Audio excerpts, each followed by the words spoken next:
Glória a Deus, que alegria tê-lo conosco. Persevera firme aí no aprendizado da palavra de Deus. Tanto conhecimento, tanta busca de conhecimento é tão importante, é tão válida, aonde você, na verdade, a cada dia conhece um pouco mais dessa palavra tremenda, poderosa, inesgotável, dessa palavra que transforma vidas. Que maravilha! Persevera firme, não desanima não. Temos muitas aulas, temos muita matéria, mas na verdade toda ela é necessária. Nós estamos estudando sobre a realidade da nova criação. A realidade da nova criação, aprendendo quem somos em Cristo Jesus, aprendendo o que Jesus fez por nós na cruz do Calvário. Na última aula nós estivemos falando sobre o termo palavra no original em grego, ele pode ser definido pelo menos por 3 termos do original: grafo, logos e rema. E nós estávamos falando que grafo é toda a escrita, tudo aquilo que é registrado, não só da Bíblia, mas qualquer livro que foi registrado, qualquer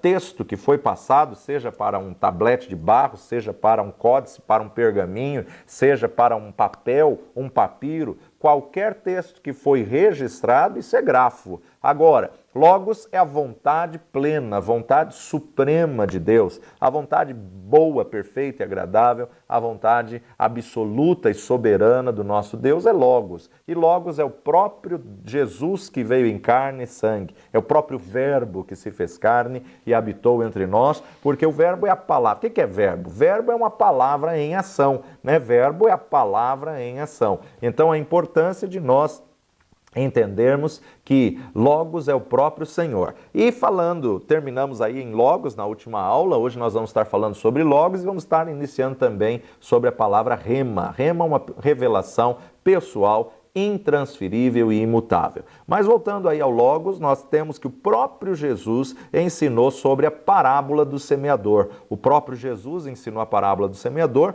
Em Lucas capítulo 8, versículo 4, ele nos diz assim: e ajuntando-se uma grande multidão e vindo ter com ele gente de todas as cidades, disse por parábolas: um semeador saiu a semear a sua semente. E quando semeava, caiu alguma junto do caminho e foi pisada. E as aves dos céus a comeram. E outra caiu sobre pedra, e nascida secou-se, pois que não tinha umidade. E outra caiu entre espinhos, e crescendo com ela os espinhos, a sufocaram.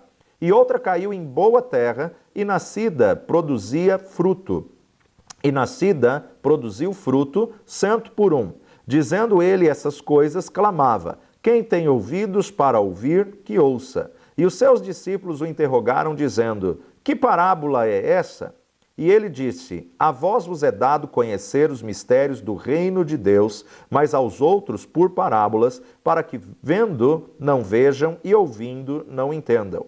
Esta é, pois, a parábola. A semente é a palavra de Deus. E os que estão junto do caminho, estes são os que ouvem. Depois vem o diabo e tira-lhes do coração a palavra, para que se não salvem, crendo. E os que estão sobre pedra, estes são os que, ouvindo a palavra, a recebem com alegria, mas como não têm raiz, apenas creem por algum tempo e, no tempo da tentação, se desviam. E a que caiu entre espinhos, estes são os que ouviram e, indo por diante, são sufocados com os cuidados e riquezas e deleites da vida e não dão fruto com perfeição. E a que caiu em boa terra, estes são os que, ouvindo a palavra, a conservam num coração honesto e bom e dão fruto com perseverança. O próprio Jesus está dizendo acerca da parábola do semeador e agora ele diz: a semente é a palavra. A semente é a palavra de Deus, no versículo 11. Um semeador saiu a semear. Com a semente que o semeador tem na mão, não há problema. Então o semeador saiu, ele saiu a semear e ele lançou a sua semente e cada semente caiu num lugar. A semente nunca tem problema. Quando ela cai à beira do caminho, que é o solo pisado pelos homens, que já foi aí cauterizado, porque muitos pisotearam, então na verdade representa corações duros que já foram enganados e que muitas vezes, pelo mau testemunho do preletor, do pregador, ficou pisoteado pelos homens. Pelo abuso de pessoas, ficou pisoteado pelos homens. Como o caso de uma palavra de finanças, né? Você vai falar alguma coisa sobre finanças, a pessoa já fecha o coração, porque já foi muito desgastada essa situação, já foi muito desgastado esse ensinamento. Então, na verdade, nós observamos que ficou um solo cauterizado. A semente cai e não penetra, mas até essa vem a ave e come. Por quê? Porque a semente é boa, a semente nunca tem problema, porém a ave de rapina se alimenta dessa semente que o solo endurecido não penetrou. E aí vem o diabo e come essa semente. Outra caiu entre as pedras. Pessoas que, na verdade, naquela emoção aceitam a Jesus, mas quando vem a tribulação, negam tudo. Não conseguem criar raiz, não conseguem estabelecer fundamento, não conseguem enraizar, sufocam, pelo calor do sol. Outra caiu entre os espinhos, e os espinhos representam os prazeres deste mundo, as riquezas dessa terra. Mas a quarta semente, ela caiu num solo fértil e diz Jesus que ela pode produzir a 30, a 60 ou a 100 por um. Mas aí os discípulos ficam preocupados, perguntando, mestre, não entendemos direito o que o Senhor quis dizer. E aí então ele começa a explicar a partir do verso 11. Esta é, pois, a parábola. A semente é a palavra de Deus. Que palavra? Palavra logos. A semente é o logos de Deus. A semente é a vontade geral de Deus. Ela age como uma semente. Ela tem o potencial de gerar, mas aonde você tem deixado essa semente cair? Por muitos anos nós definimos que esses 4 tipos de solo são 4 pessoas distintas, mas na verdade dentro do nosso coração existem os 4 tipos de solo. Tem algumas pessoas que ouvem um tipo de ministração, já joga à beira do caminho. Tem algum tipo de ministração, de esfera, que a pessoa ouve, ela já joga entre espinhos, porque ela já vai ficar mais pendida aos prazeres deste mundo, ou então sufocada pelas pedras. Então você tem que pegar a palavra de Deus e colocar na área fértil do seu coração. Que bom seria se todo o teu coração fosse terra fértil, se todo o teu coração fosse solo fértil e toda a semente da palavra de Deus caindo produzisse a 30, 60 e a 100 por um. Hebreus capítulo 4, versículo 12, Hebreus 4, 12, nos diz: porque a palavra de Deus é viva e eficaz e mais penetrante do que qualquer espada de 2 gumes e penetra até a divisão da alma e do espírito e das juntas e medulas e é apta para discernir os pensamentos e intenções do coração.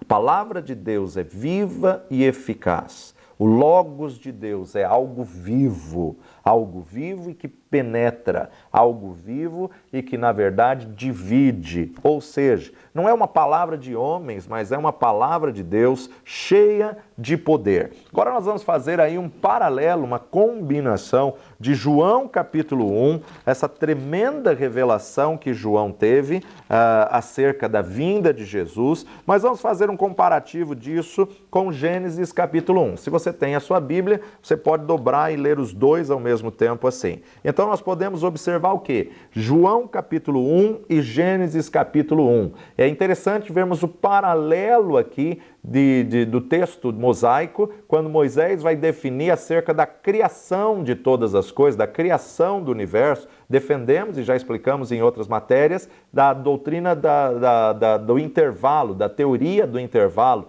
entre Gênesis 1.1 e Gênesis 1.2, é um espaço de tempo muito grande, onde exatamente nesse intervalo foi o local onde Lúcifer caiu, foi o local onde, na verdade, houve a queda, houve aí a destruição e a terra tornou-se um caos. Mas isso nós falamos em outra matéria, em outra aula, e agora vamos ver aí um paralelo da criação em Cristo Jesus e mesmo dentro desta criação da terra, aonde Jesus já existia. Então, Gênesis 1.1, no princípio. Que princípio é esse? Um princípio remoticíssimo, um princípio há milhões de anos lá atrás, antes do Éden luciferiano, antes de criar anjos, arcanjos, querubins, serafins, anjos celestiais, exércitos angelicais, antes de criar as coisas invisíveis, num princípio remoticíssimo, criou Deus os céus e a terra. Isso está em Gênesis 1:1. Agora, nesse mesmo princípio,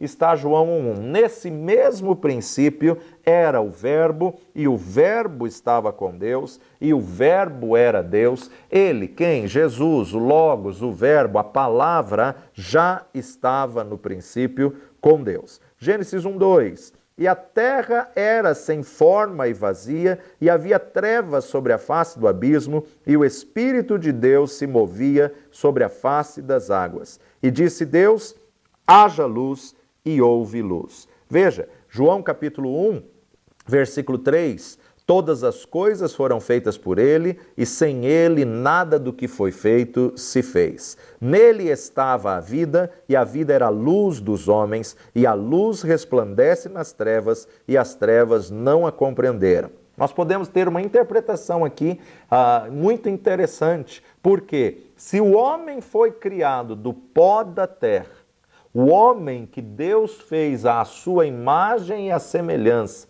foi criado do barro, foi criado do pó. Olha como Deus é tremendo e maravilhoso. A colocação que ele faz, a metáfora que ele faz, se encaixa plenamente. O homem foi criado de barro, o homem foi criado do pó, o homem foi criado da terra. Por isso que a semente é a palavra de Deus, e quando ela cai no coração, na verdade ela está sendo plantada na terra, no solo do teu coração. Então veja só, claro que Gênesis 1 está falando sobre a criação do mundo, mas mediante a criação do mundo, versículo 2 diz: a terra era sem forma e vazia, ou seja, o homem sem Jesus, ele é sem forma e vazio. O homem sem Jesus, ele está sobre a face do abismo. Mas mesmo o homem sem Jesus, que está em trevas, que está sem forma e vazio, havendo trevas sobre a face do abismo, mesmo assim, o Espírito de Deus paira, o Espírito de Deus se move sobre a face das águas. Por quê? Ninguém pode dizer que Jesus é Senhor se não for pelo Espírito Santo de Deus. Então, mesmo o homem em trevas, o Espírito Santo paira sobre a face das águas. Mas no momento em que Deus diz, haja luz, é como se Deus estivesse dizendo nesse coração em trevas, nesse coração de barro, sem forma e vazio, haja Jesus, nele estava a vida, e a vida era a luz dos homens, e a luz resplandece nas trevas, e as trevas não o compreendem. Então você observa o que? Haja luz, haja Jesus dentro do coração do homem, haja Jesus dentro desse coração sem forma e vazio, dentro desse coração em trevas. Deixa o Espírito Santo convencer, abre o seu coração e deixa o Espírito Santo de Deus convencer você e Jesus entrar no seu coração e te fazer uma nova criatura. 1 de Timóteo, capítulo 6, primeira carta de Paulo a Timóteo, capítulo 6, versículo 3, Paulo nos diz: se alguém ensina alguma outra doutrina e não se conforma com as sãs palavras de nosso Senhor Jesus Cristo e com a doutrina que é segundo a piedade. Se alguém ensina alguma outra doutrina, se alguém ensina outra palavra, outro ensinamento, na verdade, doutrina aqui é logos. Mas se alguém ensina alguma coisa diferente da vontade de Deus e não se conforma com as sãs palavras do nosso Senhor e com a doutrina que é segundo a piedade, sãs palavras e doutrina aqui é o próprio Logos de Deus, é a própria vontade de Deus. Então, na verdade, Paulo diz que esses que assim o fazem, verso 4, é soberbo e nada faz, nada sabe, mas delira acerca de questões e contendas de palavras, das quais nascem invejas, porfias, blasfêmias, ruins suspeitas, contendas de homens corruptos de entendimento e privados da verdade, cuidando que a piedade seja causa de ganho. Aparta-te dos tais. Aparta-te de alguém que não ensina a sã doutrina, não ensina a verdadeira logos de Deus, a verdadeira palavra do Senhor. Efésios capítulo 4, versículo 29, Paulo nos diz: não saia da vossa boca nenhuma palavra torpe, mas só a que for boa para promover edificação, para que dê graças aos que a ouvem. Já falamos em outras matérias que o termo aqui para palavra torpe aponta como peixe podre, que cheira como peixe podre. Não saia da vossa boca nenhuma palavra contaminada, nenhuma palavra que cheira como peixe podre, né? Então, na verdade, que só saia da tua boca aquela palavra que for boa para promover edificação. Devemos compartilhar com os outros o que Jesus é e o que Jesus faz. Devemos compartilhar com o próximo que Jesus é o Logos de Deus,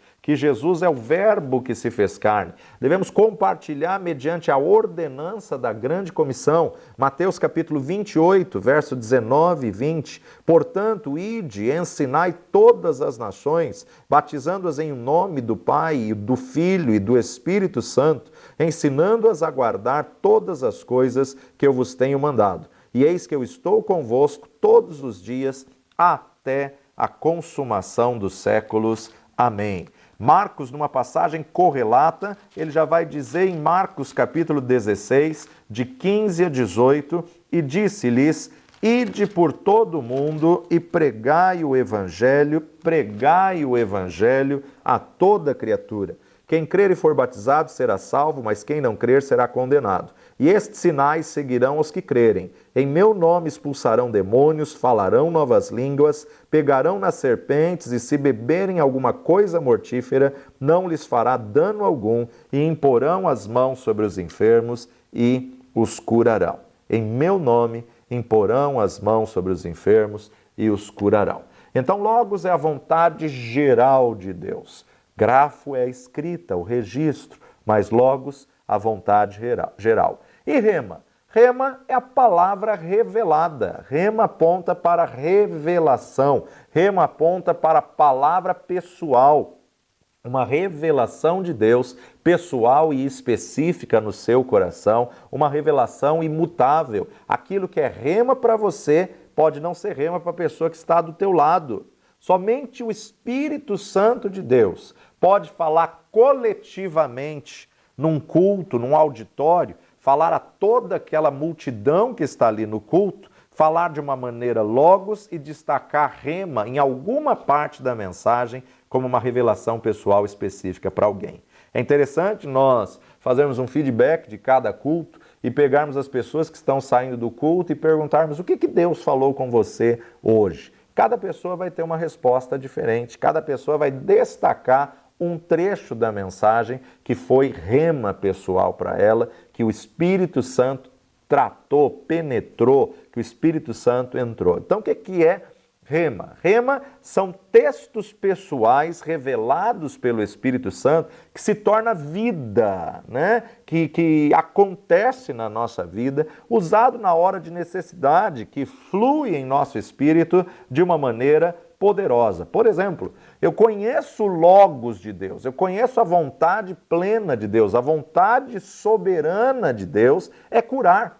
Agora, mesmo eu sabendo que Ele cura, mesmo eu sabendo que Jesus cura, que Ele veio para curar, em nome dEle nós podemos ministrar a cura, ainda assim eu posso passar por enfermidade. Por quê? Porque eu conheço o Logos, a vontade geral de Deus. Agora, quando eu estou na enfermidade e eu sou curado com uma oração, eu sou curado com uma revelação, eu sou curado pela palavra de Deus, então eu peguei o Logos que estava dentro de mim, eu peguei o Logos que era a vontade soberana de Deus e o Espírito Santo transformou em rema e eu fui curado. Uma coisa é você conhecer o Logos, outra coisa é você viver o rema. Então, na verdade, onde eu conheço a vontade de Deus? Na escrita, no grafo. Através do grafo eu conheço o Logos, mas só o Espírito Santo de Deus pode fazer desse Logos algo pessoal, algo vivo e eficaz, algo rema. Então, rema é a palavra falada que sai da boca de Deus, ou seja, todo rema está dentro do Logos. Por isso que nenhuma revelação é de interpretação pessoal. Todo rema está dentro do Logos, ou seja, Toda revelação tem que estar de acordo com a vontade de Deus. Toda revelação. Deus jamais vai revelar alguma coisa que esteja fora, que esteja contra, que esteja diferente da vontade de Deus. Jamais o Espírito Santo vai contrariar a palavra. Todo rema tem que estar de acordo com o Logos. Por isso que, para eu poder julgar a profecia, para eu poder discernir se a profecia veio da parte de Deus ou não, eu tenho que conhecer o grafo. O que vai me dar respaldo, o que vai ser o crivo, o que vai ser a peneira, para eu poder saber se é da parte de Deus, se é da vontade de Deus, é o conhecimento que eu tenho do grafo. Errais não conhecendo as Escrituras, o meu povo perece por falta de conhecimento. Então a importância de eu estudar o grafo, meditar no grafo, memorizar o grafo, porque quando eu receber uma palavra revelada, quando eu receber uma rema de Deus, aí eu tenho que saber se essa rema está de acordo com o grafo. E se está de acordo com o grafo, pode receber, porque é certo que ele vai fazer cumprir, porque a palavra viva, eficaz, a palavra revelada, toda palavra rema sai do Logos, assim como na armadura, né? Que coisa fantástica. Assim como na armadura, nós temos aí o capacete da salvação, temos a couraça da justiça, temos o cinto da verdade, calçado os pés na preparação do evangelho da paz, o escudo da fé e a espada do Espírito. Cinto da verdade. Cinto da verdade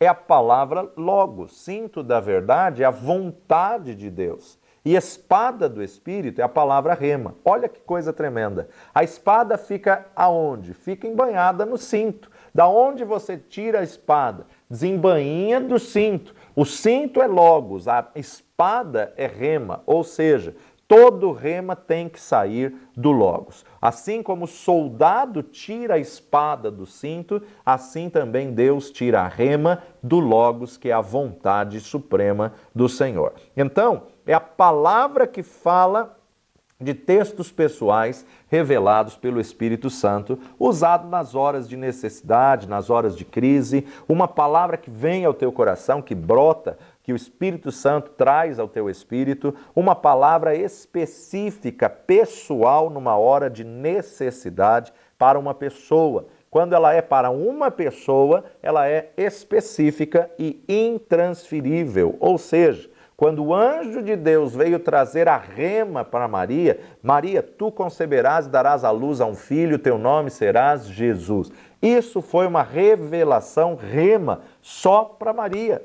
Essa rema não serve para nenhuma outra pessoa. Desde o tempo antigo até os dias de hoje, até o futuro, jamais alguém vai chegar e vai falar: eu acho que estou grávida e acho que é do Espírito Santo. Não.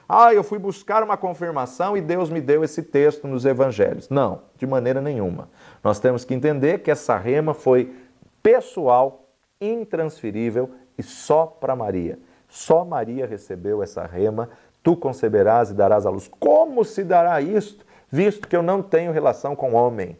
E aí o Espírito Santo de Deus fala através dos anjos. Fala o que para Maria? Maria, o Espírito Santo de Deus te envolverá e vai depositar semente direto no teu ventre. Outra palavra rema que nós observamos, Jesus chega diante do túmulo, ordena que retirem a pedra, eles retiram a pedra e Jesus é muito específico naquele túmulo.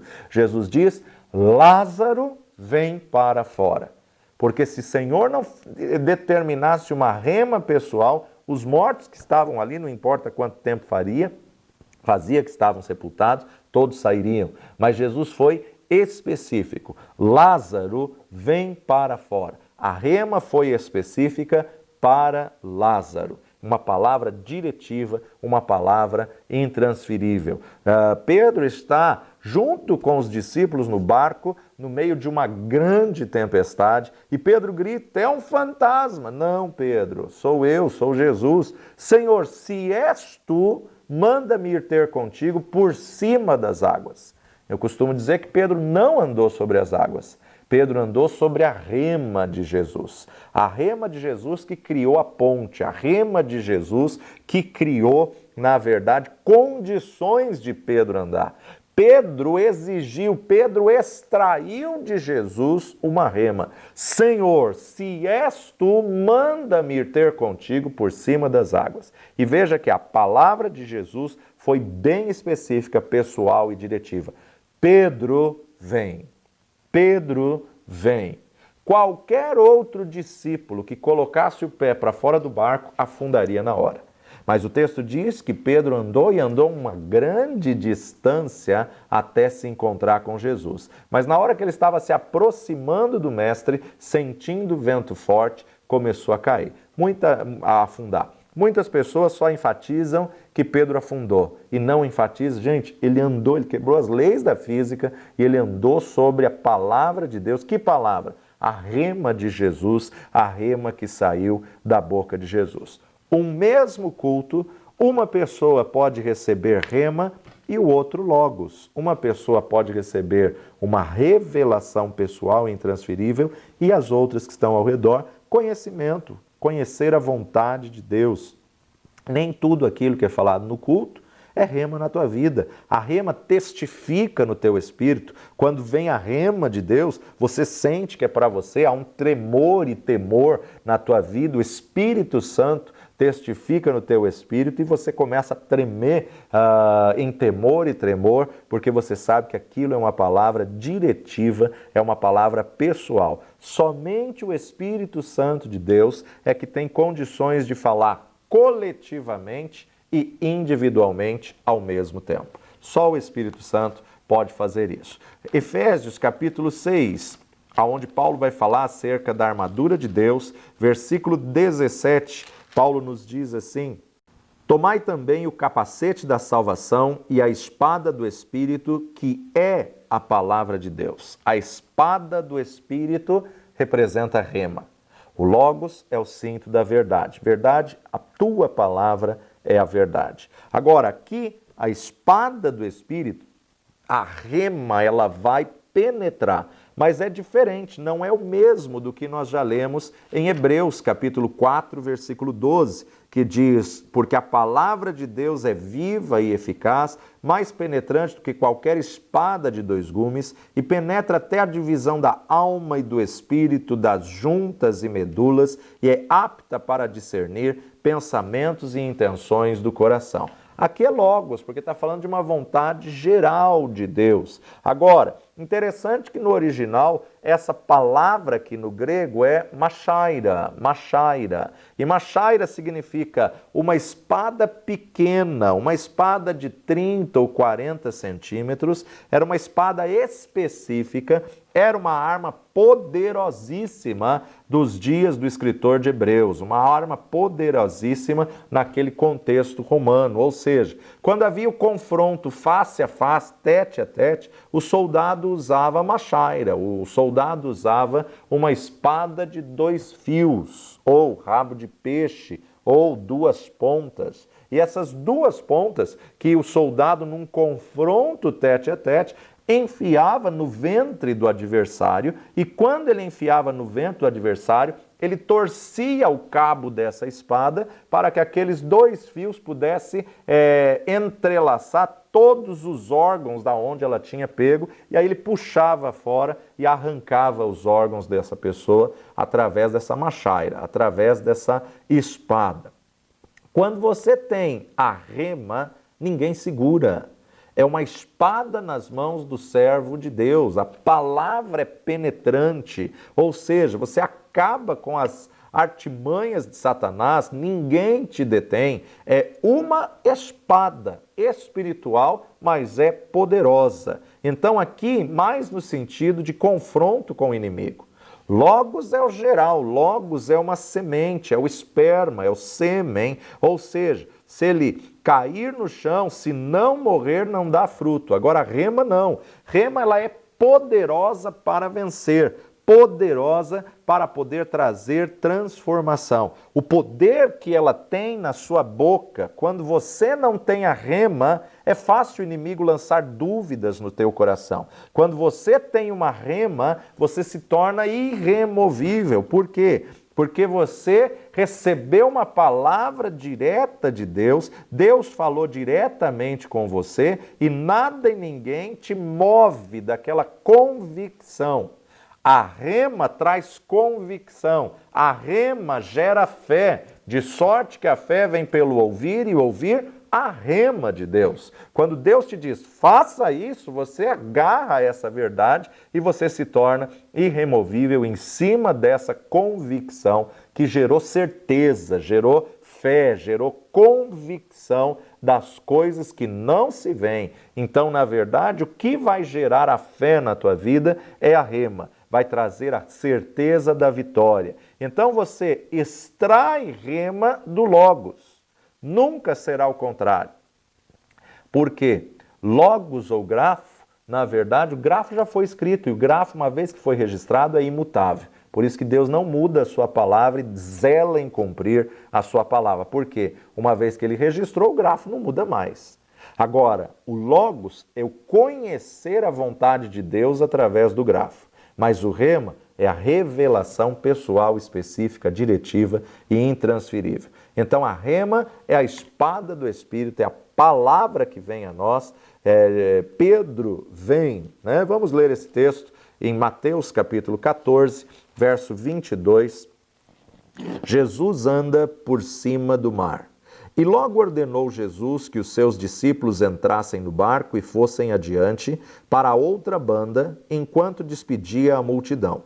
E despedida a multidão, subiu ao monte para orar à parte. E chegada já à tarde, estava ali só. E o barco estava já no meio do mar, açoitado pelas ondas, porque o vento era contrário.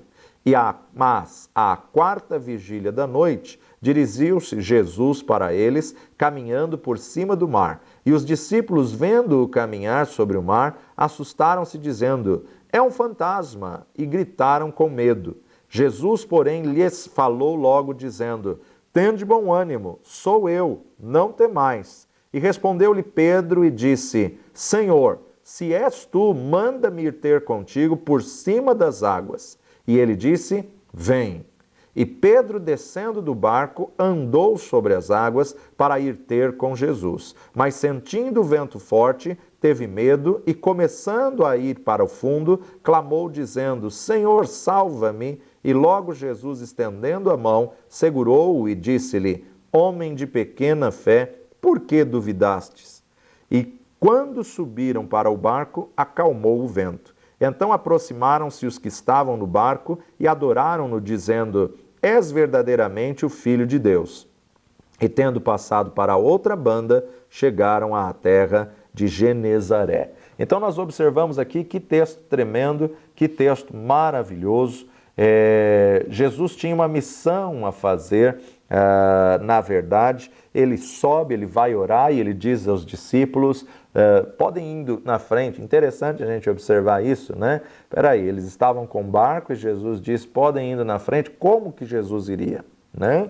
Então, na verdade, começou a tempestade, eles estão em alto mar e, de repente, no meio dessa tempestade, vem vindo Jesus por cima das águas, a ponto dos discípulos gritarem, é um fantasma, não sou eu. Senhor, se és tu, manda-me ir ter contigo por cima das águas.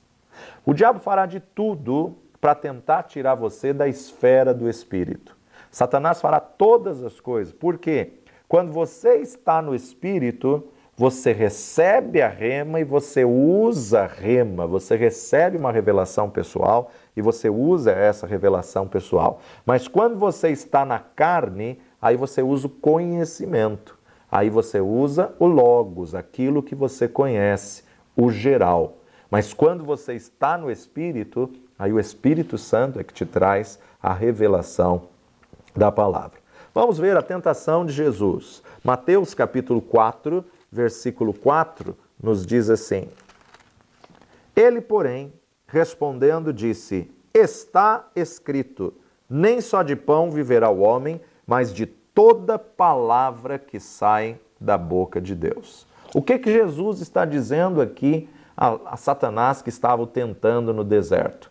Está escrito, nem só de pão viverá o homem, mas de toda rema que sai da boca de Deus. Onde está escrito isso? Está escrito no Pentateuco, em Deuteronômio, capítulo 8, versículo 3. Mas aí Jesus, ele traz pelo Espírito a palavra rema, palavra revelada. O homem viverá de toda palavra rema, que alimenta, que sustenta, que reveste, que dá autoridade, que suporta, que sai da boca de Deus. Paulo agora na viagem missionária, na terceira viagem missionária, Atos dos Apóstolos, capítulo 19. Interessante a gente observar esse texto.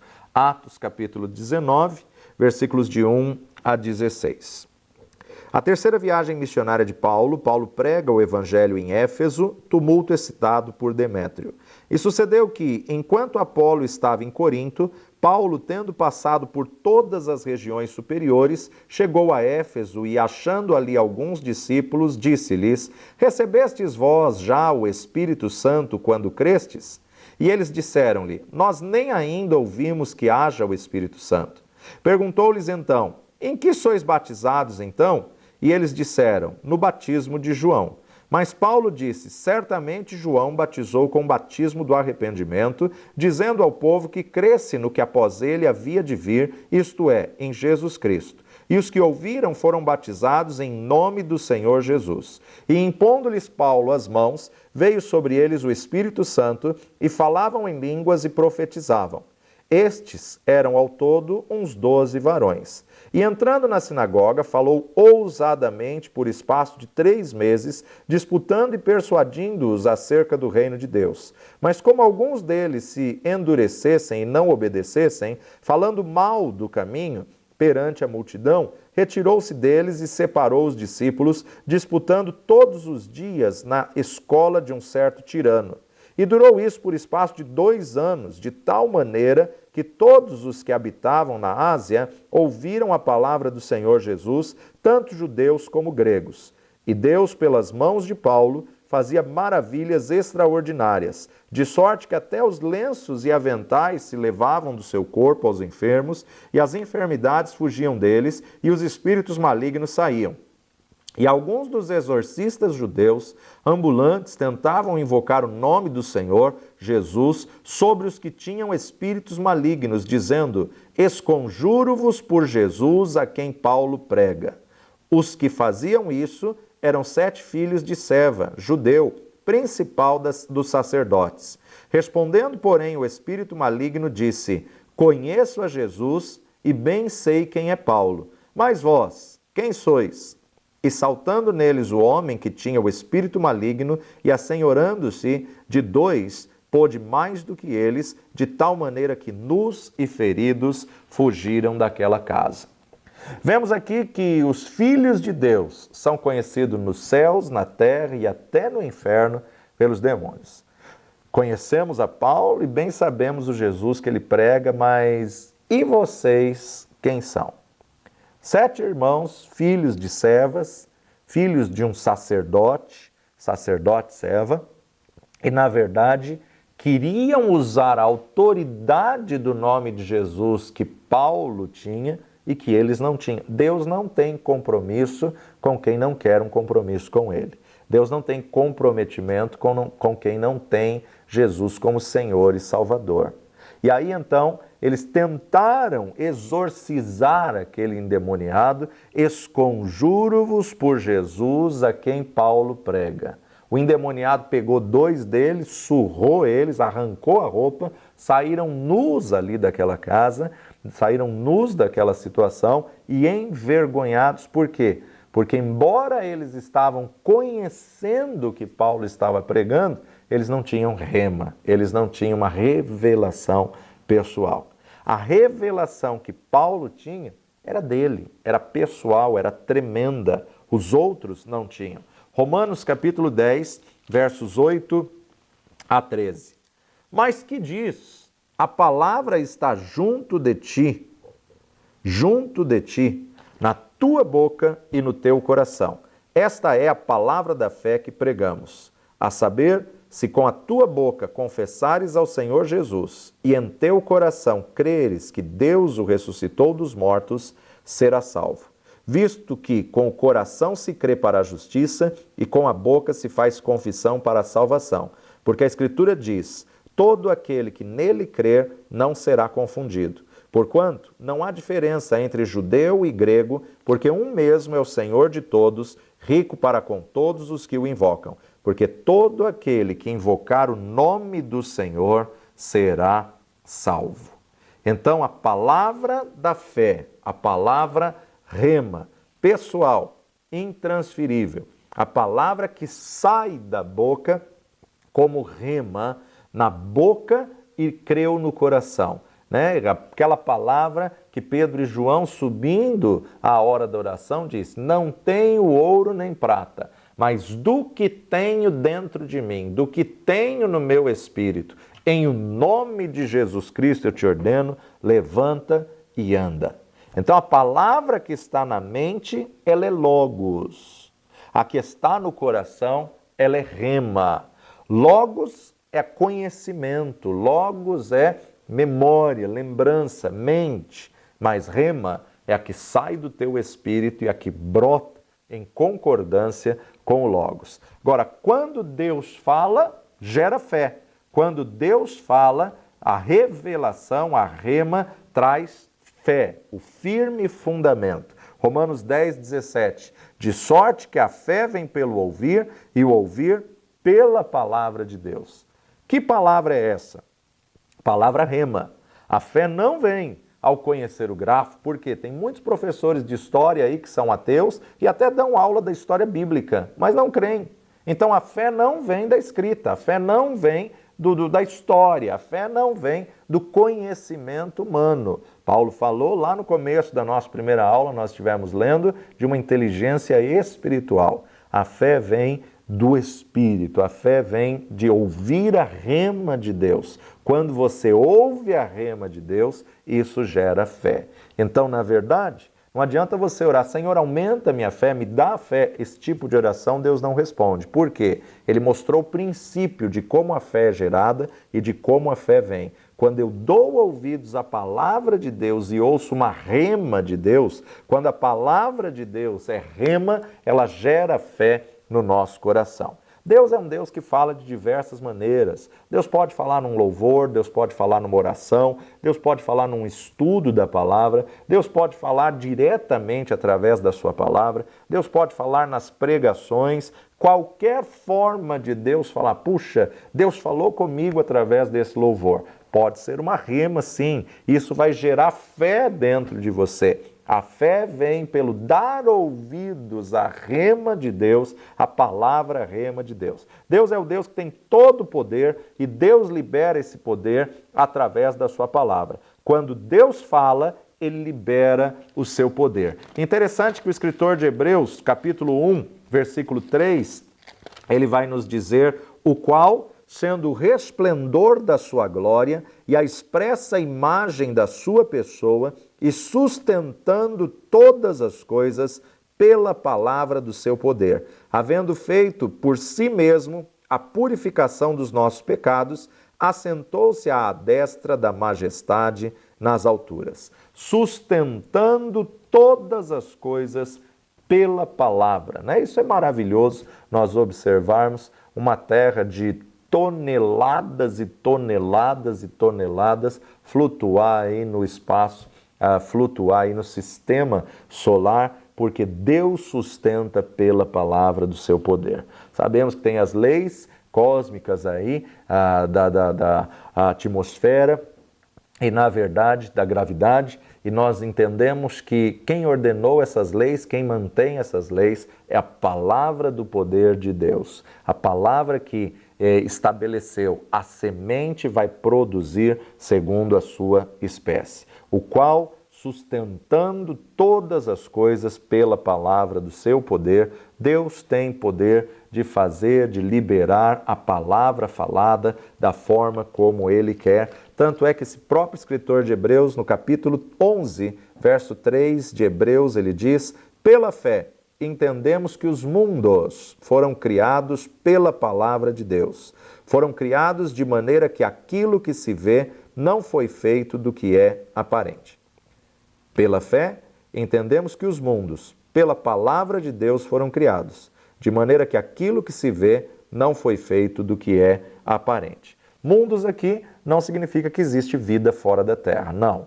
Mundos aqui é o termo aions, aions. E aions significa os tempos, as eras, os mundos. Por exemplo, o mundo de Moisés é diferente do mundo de Davi, o mundo de Davi é diferente do mundo de José, o mundo de José é diferente do mundo de Salomão. Aions, um tempo, uma vida, um período. Deus creu que tudo aquilo que ele falasse viria a existir. O mundo foi formado pela palavra de Deus. Se você voltar e ler Gênesis capítulo 1, você vai ver quantas vezes que o texto diz: disse Deus, haja luz. Disse Deus, haja separação. Disse Deus, haja expansão.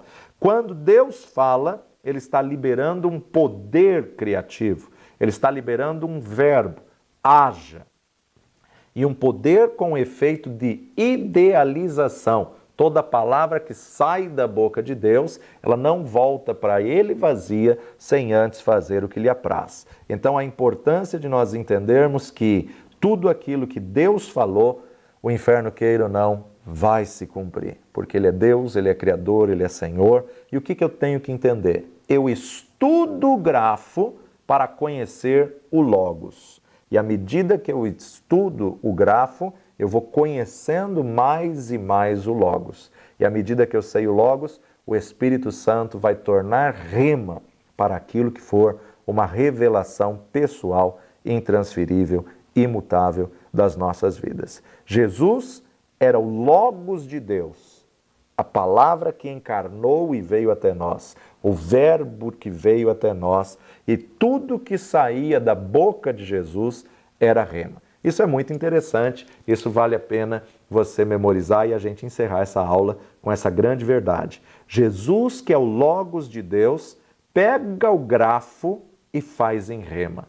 Jesus, que é a vontade suprema de Deus, pegou a palavra escrita, só que a palavra escrita, quando saía da boca dele, era rema. Tudo que saía da boca de Jesus era rema. Tudo que saía da boca de Jesus está escrito.